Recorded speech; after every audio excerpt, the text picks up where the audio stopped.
Rob, there's so much hate in war and so much harm and loss.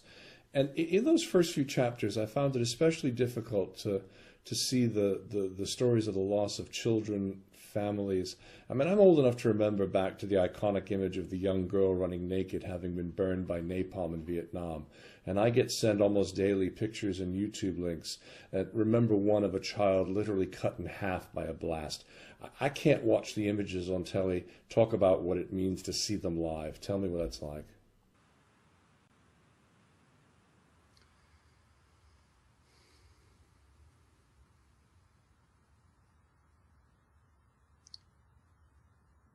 We're all humans first.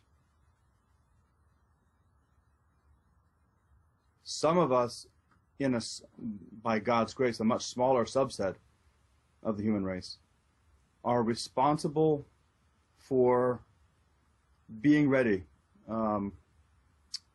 Orwell talked about, I'll paraphrase, probably not get this exactly right, but we sleep safe in our beds because rough men stand ready in the night to do violence on our behalf. Without the rough men, figuratively speaking, then there is no security, there is no protection of freedoms, there's no safe home or neighborhood.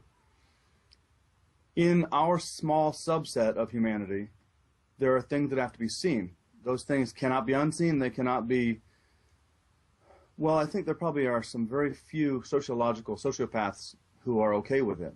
But for every human I know, including the toughest of the commandos, there's a human reaction to the things you just described. For example, the little girl or the child cut in half.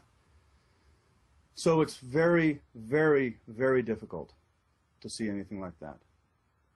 And yet, you never can become calloused enough to have it not affect the person. That's my personal philosophy, my personal conviction.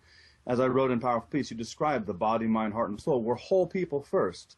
We're body and we're heart, our mind and heart and soul. We're all aspects of this. And so you see today's suicide rate of 22 per day of veterans. You see the PTSD effects lingering and being recognized for a long time. It wasn't recognized, and it's still denied. There are deniers. But so was Agent Orange.